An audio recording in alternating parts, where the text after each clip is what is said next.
Bismillahirrahmanirrahim. Assalamu alaikum, dear students. This is Muhammad Faisal Adnan and I'm your tutor of English. Dear students, we are reading our unit number 9, Education is my right. अजीज तलबा, last lecture में हमने अपने paragraph number 5 को पढ़ा था और उसकी translation को समझने की कोशिश की थी. आज के इस लेक्चर में हम अपने पैराग्राफ नंबर 6 को स्टार्ट करेंगे. तो सबसे पहले हम पैराग्राफ नंबर 6 की रीडिंग करते हैं. The villagers did not send their daughters. Amina was the only girl in school. Sitting with so many boys was awkward for her, but her parents were willing to do it for the sake of her education.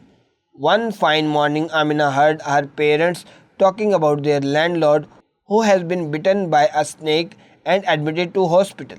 Amina went to see him with her parents.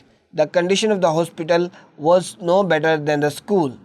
Medical staff was not available and the hospital was not even equipped with proper facilities. ये थी हमारे paragraph number 6 की reading. अब हम इसके difficult words और उनके meanings को पढ़ते हैं.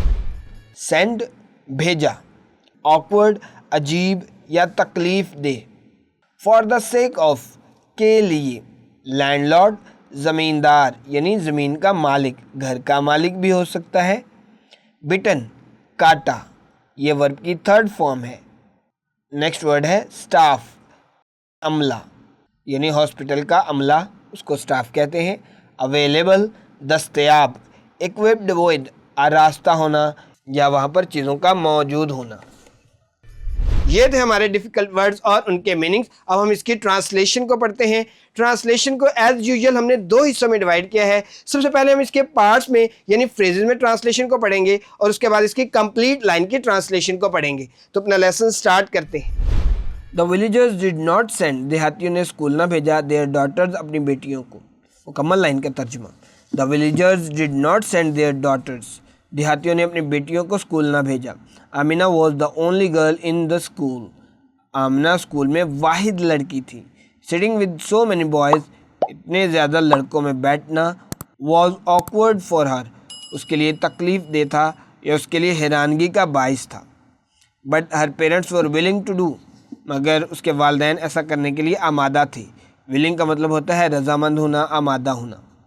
For the sake of her education, उसकी तालीम की खातिर. मुकम्मल लाइन का तर्जुमा.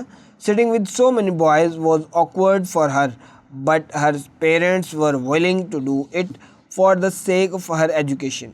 इतने ज़्यादा लड़कों में बैठना इसके लिए तकलीफ़ दे था, मगर इसके वालिदैन इसकी तालीम की खातिर ऐसा करने के लिए आमादा थे यानी रजामंद थे, एग्री थे.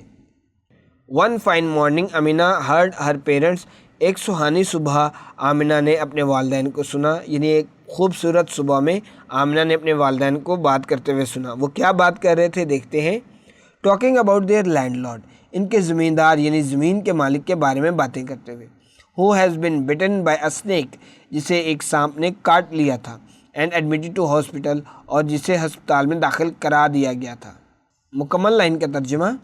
One fine morning Amina heard her parents talking about their landlord who has been bitten by a snake and admitted to hospital. एक सुहानी सुबह आमिना ने अपने वालिदैन को इनके ज़मींदार यानी ज़मीन के मालिक के बारे में बातें करते हुए सुना, जिसे एक सांप ने काट लिया था और जिसे हस्पताल दाखिल करा दिया गया था. Amina went to see him, Amina उससे मिलने गई यानी उससे देखने गई. विद हर पेरेंट्स, अपने वालिदैन के साथ. मुकम्मल लाइन का तर्जुमा. Amina went to see with her parents, Amina अपने वालिदैन के साथ उसे मिलने गई. The condition of the hospital was no better, हस्पताल की हालत कुछ बेहतर न थी. दैन द स्कूल, स्कूल से यानी स्कूल के मुवाजने में, स्कूल के मुकाबले में. मुकम्मल लाइन का तर्जुमा. The condition of the hospital was no better than the school, हस्पताल की हालत स्कूल से कुछ बेहतर ना थी. Medical staff was not available, तिबी अमला दस्तयाब न था. And the hospital was not even equipped, और हत्ता कि हस्पताल आरास्ता नहीं था यानी हस्पताल में ये चीज़ें या औजार मौजूद ही नहीं थे. कौन से? विद प्रॉपर फैसिलिटीज़, मुनासिब सहूलतों से. मुकम्मल लाइन का तर्जुमा. Medical staff was not available and the hospital was not even equipped with proper facilities, तिबी अमला दस्तयाब न था और हत्ता कि हस्पताल मुनासिब सहूलतों से आरास्ता नहीं था. डियर स्टूडेंट्स, ये थी हमारे पैराग्राफ नंबर 6 की ट्रांसलेशन. उम्मीद है आज का लेक्चर आपको समझ आया होगा. अपना ख्याल रखिएगा. अल्लाह निगहबान.